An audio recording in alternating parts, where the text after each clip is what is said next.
इस वक्त की बड़ी खबर आ रही है। इस वक्त अमेरिकी राष्ट्रपति डोनाल्ड ट्रंप ने ईरान युद्ध में सीज फायर के बड़े संकेत दिए हैं। ट्रंप ने 5 दिनों के लिए ईरान के एनर्जी इंफ्रा पर सभी हमलों को रोक दिया है। इस खबर पर ज्यादा डिटेल के लिए हमारे साथ जुड़े लक्ष्मण रॉय। लक्ष्मण जी, कितना बड़ा डेवलपमेंट है ये और क्या अब हम ये कह सकते हैं कि युद्ध खत्म हो जाएगा? देखिए, इस बात के बहुत बड़े संकेत हैं। जब भी युद्ध खत्म किया जाता है तो इसी तरह से चरणों में ऐलान किया जाता है।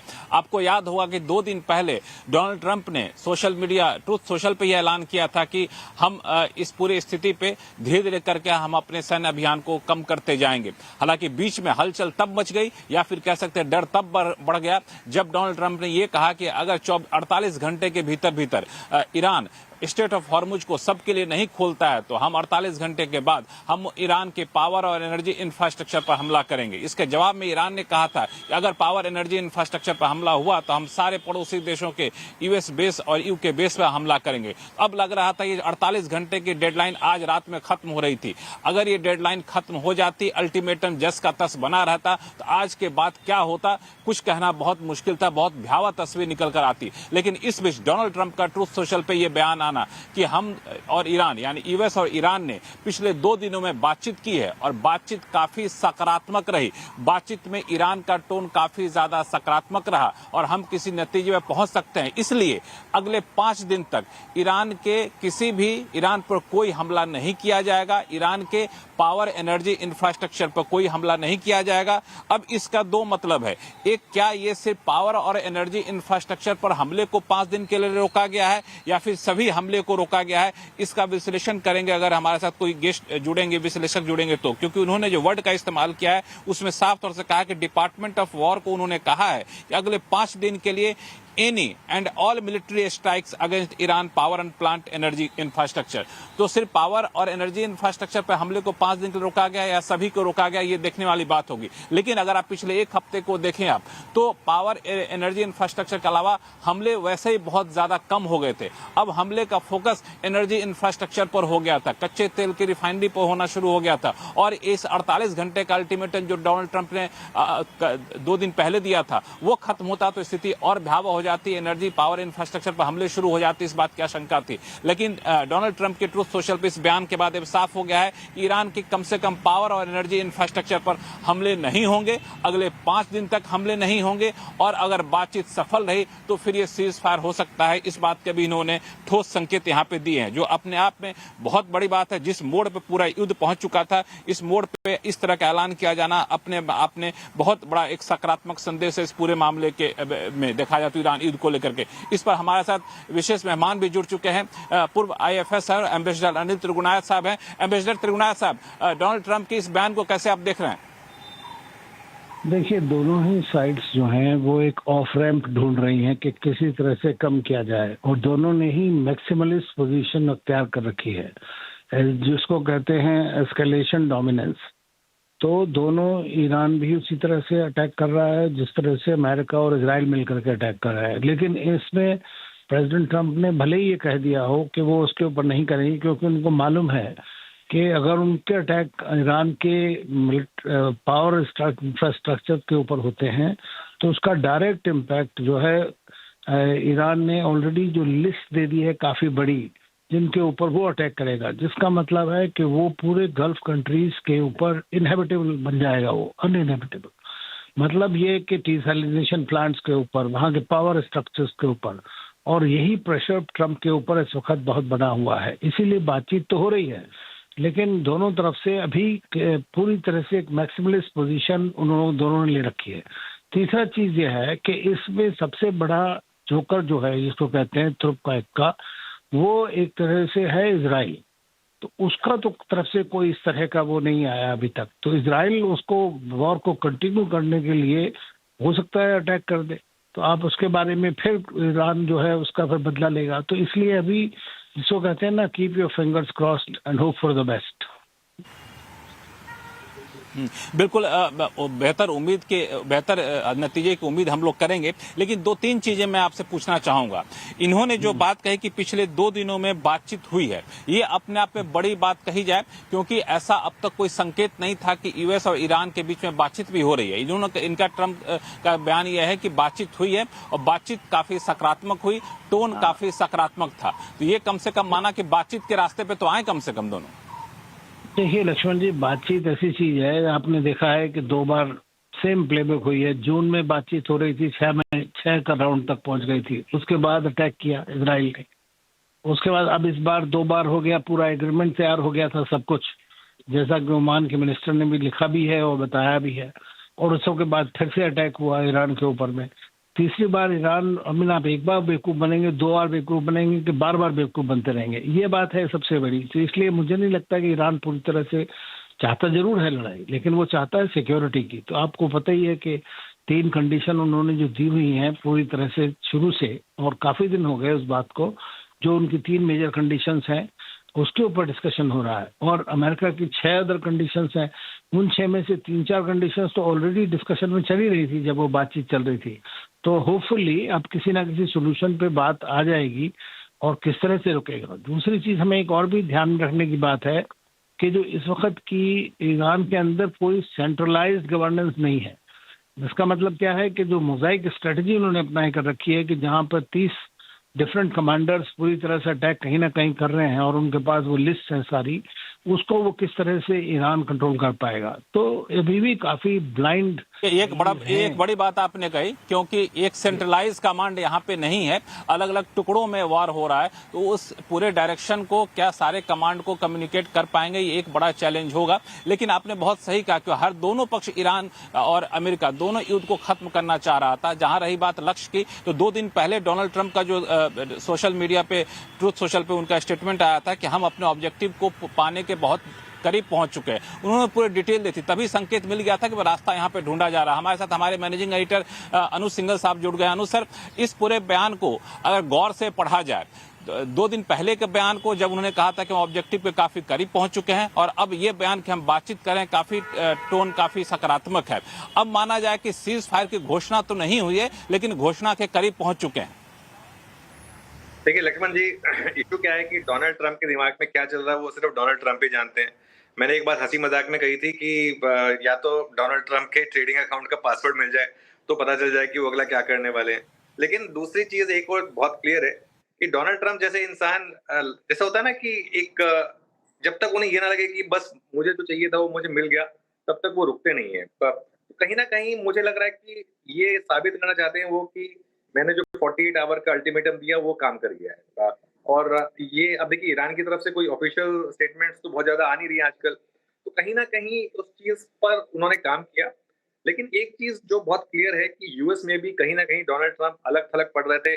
आपको याद होगा अभी रिसेंटली उनके मागा के एक बहुत बड़े जो रिप्रेजेंटेटिव थे, उन्होंने भी कहा था कि मैं अब इसका साथ और नहीं दे सकता। तो कहीं ना कहीं उनकी खुद की मार्केट अगर आप देखें, वहां की बॉन्ड मार्केट देखें, वहां पर अगर आप देखें यूएस में क्या हो रहा था कि जो इन्फ्लेशन का रिस्क था वो वापस आ रहा था, रेट हाइक की पॉसिबिलिटी बन गई थी, रेट कट तो आप भूल ही जाइए। तो कहीं ना कहीं हम उस स्टेज में पहुंच गए थे जहां पर ये जो वॉर है ये उन्हें नेगेटिवली इम्पैक्ट कर रही थी। और आई थिंक कहीं ना कहीं उन्होंने फेस सेविंग एक मैकेनिज्म ढूंढा है, जिसमें उन्होंने कहा है कि हाँ ठीक है, मैंने अल्टीमेटम दिया और उसके बाद हमारी बात हुई और अब हम सीज फायर की तरफ बढ़ रहे हैं। देखिए अभी एक लॉजिकल असम्पशन तो यही माननी होगी आपको कि ये वाकई में अब 5 दिन की जो बात है, होपफुली उसके बीच में शायद एक अनाउंसमेंट भी आ जाए कि ये वॉर ऑफिशियली खत्म हो गई है। अगर ऐसा हो गया तो बहुत बड़ा पॉजिटिव होगा। और अगर ऐसा हुआ तो जो मार्केट ने जितनी गिरावट देखी वो पूरी की पूरी एटलीस्ट कम से कम और कुछ नहीं तो 24,500 24,800 तक तो हम वापस जा सकेंगे। लेकिन अभी उनकी इस बात पर हम बिल्कुल कितना भरोसा करें और ईरान क्या करेगा, आई थिंक ये बहुत बड़े फैक्टर्स हैं। लेकिन अभी आज तो मेरे ख्याल से थोड़ा सा सेलिब्रेशन का दिन बनता है कि कहीं ना कहीं एक लॉजिकल बात आगे बढ़ी है। बिल्कुल, मैं यही सवाल आपसे पूछना चाह रहा था कि जिस तरीके से बाजार गिर रहा था, मैं आपकी कमेंट्री भी सुन रहा था, हमारे दर्शक भी सुन रहे थे, तो जो बॉटम बनता जा रहा था वो सिर्फ और सिर्फ एक ही फैक्टर था, वो था कि डर है और कोई नहीं है। इतना गिरने के पीछे और कोई दूसरी वजह नहीं थी। अब वो डर खत्म हो रहा है ऐसे समय में जब 48 घंटे का अल्टीमेटम देकर के बाजार को ट्रंप ने और डरा दिया था, जिसका नतीजा आज हमने देखा था। वो अल्टीमेटम वाला खतरा टल गया है, अब बातचीत के लेवल पे आ गई है, तो बाजार को एक बड़ा पॉजिटिव सेंटीमेंट मिलेगा। आपने कहा भी कि बाजार यहां से उठेगा, लेकिन थोड़ा सा स्पेसिफिक सवाल आपसे पूछूं, कल जब बाजार खुलेगा तो कल आप क्या देखना चाहेंगे? पहली बात तो ट्रंप पलटे ना अपनी बात से कल सुबह तक, क्योंकि अभी में और कल सुबह में अभी भी काफी समय बाकी है। ठीक है, सबसे इंपॉर्टेंट तो ये रहेगा कि और कोई फ्रेश डेवलपमेंट ना हो, ये बोल के कि कोई अटैक नहीं होगा, कोई अटैक हो ना जाए कहीं ना कहीं। ठीक है, लेकिन लक्ष्मण जी कल मुझे लग रहा है गिफ्ट निफ्टी इस समय 800 पॉइंट ऊपर है। अगर यही परिस्थिति, अगर मार्केट इस समय खुला होता तो हम 1000-1200 पॉइंट निफ्टी पर ऊपर होते इस न्यूज के चलते, क्योंकि काफी लोग वेट कर रहे थे कि बस न्यूज आए वॉर की और उसके बाद हम बाइंग करें, तो वो लोग अपना पैसा शायद वापस मार्केट में डालना शुरू करेंगे। कल निफ्टी की वीकली एक्सपायरी भी है, इस चीज का भी ध्यान रखिएगा। मार्केट काफी शॉर्ट है इस समय, तो एक स्प्रिंग वाला मूव मार्केट में कल आना चाहिए, प्रोवाइडेड लक्ष्मण जी और कोई फ्रेश डेवलपमेंट ना हो जाए, मतलब कुछ और नया ना बोलते हैं वो, वापस कुछ नेगेटिव ना बोलते हैं, जो कि मुझे अनलाइकली लग रहा है। और देखते हैं आज शाम को यूएस मार्केट खुद कैसे बिहेव करते हैं, यूएस मार्केट इस बात को कितना मानते हैं, और जो ब्रेंट क्रूड है वो कहाँ तक जाता है। एक तो मुझे लग रहा है कि जो थोड़ा सा हम आज ब्रेंट क्रूड देख रहे हैं ना कहीं मुझे लग रहा है कि उसमें थोड़ी सी गलती है, जो हम रेट हमारे पास आ रहा है उसमें और ग्लोबल रेट्स में। आई थिंक ये हम 99 के करीब हैं, इसको थोड़ा चेक कर लेते हैं। ये आई थिंक महीने का कुछ फर्क हुआ है, जिस वजह से शायद ये रेट शायद गलत दिख रहा है। 99 के नीचे है जहाँ तक मेरा ख्याल है ब्रेंट पर, हम थोड़ा उसको थोड़ा चेक कर लेंगे। तो आई थिंक बहुत कुछ इसके ऊपर भी डिपेंड करेगा कि ब्रेंट कहाँ जाता है। आज डॉलर का मूव देखते हैं, डॉलर इसकी वजह से शायद नीचे आए। डॉलर इंडेक्स जो है जो 100 तक चला गया था, अगर वो 98 के करीब आ जाता है, मान लीजिए 98.5 तक आ जाता है डॉलर इंडेक्स, तो आई थिंक वो एक और चीज होगी जो हम देखना चाहेंगे। उसके अलावा आज शाम को यूएस का सीबीओई बिट्स जो है वो क्या करता है, क्योंकि हमारे यहाँ आपने देखा ही है वॉलेटिलिटी इंडेक्स में किस तरीके की बड़ी रैली आई है। तो आई थिंक ये कुछ फैक्टर्स होंगे जो आप देखना चाहेंगे मार्केट में। और एक चीज लेकिन इस मार्केट में अभी भी मैं कहूंगा कि बहुत ज्यादा गंगो होने की जरूरत नहीं है। ये नहीं है कि बस कल से सारा पैसा मार्केट में डाल दिया कि अब वॉर खत्म हो गई।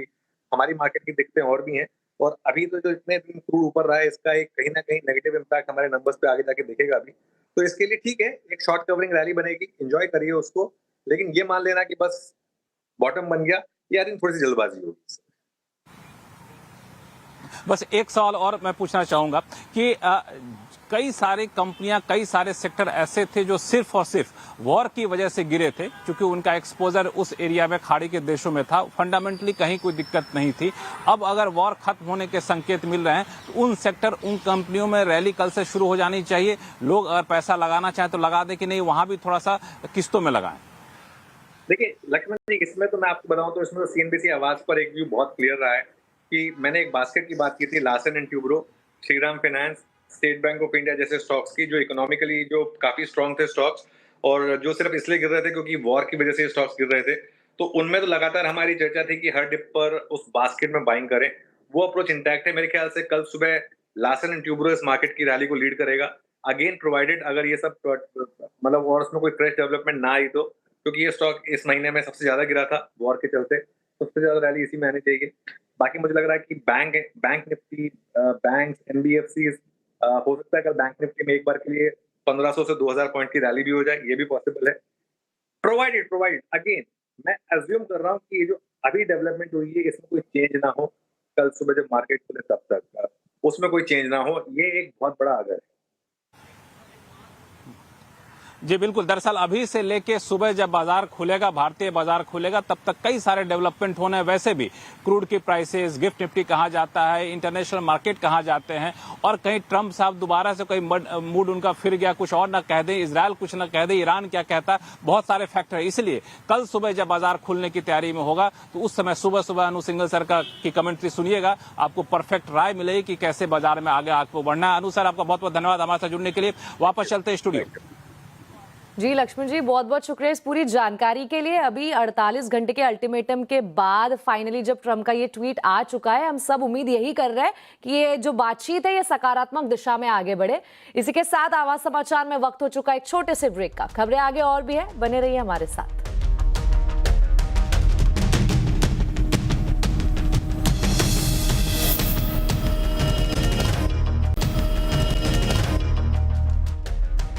ब्रेक के बाद फिर एक बार स्वागत है आपका आवाज समाचार में। वेस्ट एशिया संकट ने पर्यटन उद्योग के लिए मुश्किलें बढ़ा दी है। एयरफेयर कैप हटना, फ्यूल सरचार्ज और रुपए में गिरावट हवाई यात्रा को अभी से महंगा बनाने लगे हैं।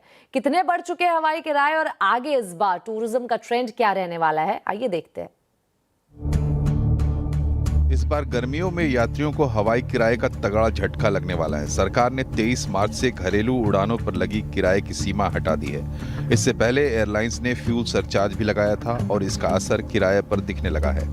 1 अप्रैल का किराया देखें तो दिल्ली श्रीनगर का टिकट करीब 8,000 रुपए में मिल रहा है, पिछले महीने के मुकाबले 10% ज्यादा। दिल्ली कोची 10,500 रुपए, करीब 12% महंगा। दिल्ली गुवाहाटी 8500 रुपए, करीब 15% तक उछाल। मुंबई श्रीनगर 12,600 रुपए, ये भी करीब 15% बढ़ा है। अब तक ये बढ़ोतरी 10-15% के बीच रही है, लेकिन ट्रैवल एक्सपर्ट्स की माने तो आने वाले दिनों में किराए 30% तक बढ़ सकते हैं। अप्रैल में कम से कम अगर आप परसेंटेज में मेरे से पूछेंगे तो 70 से 80% बुकिंग लोग स्थगित कर चुके हैं, कैंसिल कर चुके हैं या स्थगित कर चुके हैं। मई का अभी थोड़ा बहुत लोग संशय में है, बहुत कैंसिलेशन नहीं आई है बट होल्ड पे है। तो अगर ये सब अगर देखेंगे, अगर और मान लीजिए मार्च एंड तक खिंचती है तो मेरे ख्याल में मई भी अब आपको धुलना शुरू हो जाएगा। तो टूरिज्म इंडस्ट्री के लिए तो समस्या गंभीर है। विदेश यात्रा पर डबल मार पड़ रही है। हवाई टिकट महंगे हैं ही, रुपए में गिरावट का असर वीजा फीस और होटल बुकिंग पर भी पड़ा है। Rupee depreciation will impact the choices a lot because जो आपको कॉस्टिंग पहले I remember अगर अपन यूरोप की बात करते हैं, आपका जो कॉस्टिंग पहले 4-5 लाख में आपका जो पूरा एक 10-12 दिन का ट्रिप हो सकता था, I am saying at a decent trip, वही आज 5 लाख की जगह पे आज आपको 6-6.5 लाख रुपए पड़ेगा आपको। एक्जिको के मुताबिक लोग अब यूरोप और अमेरिका की बजाय आसपास के देशों के डेस्टिनेशन चुन रहे हैं। वियतनाम के लिए बुकिंग 130% बढ़ी है, नेपाल के लिए 88% और श्रीलंका के लिए करीब 68% का उछाल दिखा है।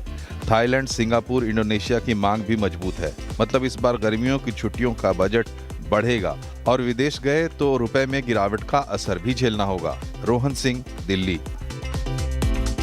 चलिए अब आपको बता दें, अगर आप मोबाइल, लैपटॉप, एसी, फ्रिज या कोई और दूसरे इलेक्ट्रॉनिक सामान खरीदने की सोच रहे हैं तो आपके लिए बुरी खबर है। रुपए में गिरावट का असर आपकी शॉपिंग पर पड़ सकता है। कैसे, पूरी डिटेल बता रहे संवाददाता असीम मनचंदा। डॉलर के मुकाबले रुपए में गिरावट लगातार जारी है। आज रुपए ने डॉलर के मुकाबले 94 के स्तर को करीब करीब छू लिया। जानकार मानते हैं कि अगर वेस्ट एशिया में वार आगे भी जारी रहती है तो डॉलर के मुकाबले रुपया 95 रुपए तक गिर सकता है। अगर मैं पिछले 6 महीने की बात करूं तो डॉलर के मुकाबले रुपए में 7% की गिरावट आई है। इसका सीधा सीधा असर हमारे आयात के ऊपर पड़ेगा। भारत करीबन 90 बिलियन डॉलर के आसपास का इलेक्ट्रॉनिक्स का आयात करता है। इस आयात के अंदर मोबाइल के parts, laptop, fridge, TV, AC के पार्ट्स सब शामिल होते हैं, तो इनके ऊपर भी सीधे सीधे असर पड़ेगा। कंपनियों के मुताबिक ये जो डेप्रिसिएशन है वो काफी तेजी से हो रहा है और बहुत ज्यादा हो रहा है, तो इसका असर सीधे सीधे उनको प्राइसेस ग्राहकों को पास ऑन करने पड़ेंगे। तो आने वाले दिनों में आपके जो मोबाइल्स हैं या लैपटॉप्स हैं उनकी कीमतों में 8% से लेकर के 10% की बढ़ोतरी आपको देखने को मिल सकती है। तो अगर आप खरीदारी करने की सोच रहे हैं तो बहुत जल्दी आप खरीदारी कर लीजिए, नहीं तो आपको ज्यादा महंगे दाम चुकाने पड़ सकते हैं। डायबिटीज और वेट लॉस की महंगी दवा का जेनरिक वर्जन आ गया है। पेटेंट खत्म होते ही दवा के 16 सस्ते विकल्प बाजार में आ गए हैं। कितनी सुरक्षित है ये दवा और किसके लिए सही है, इसी पर होगी कंज्यूमर अड्डा में चर्चा। सस्ती हो गई दवा, मोटापा होगा हवा। शाम 5:57 पर जरूर जुड़िएगा।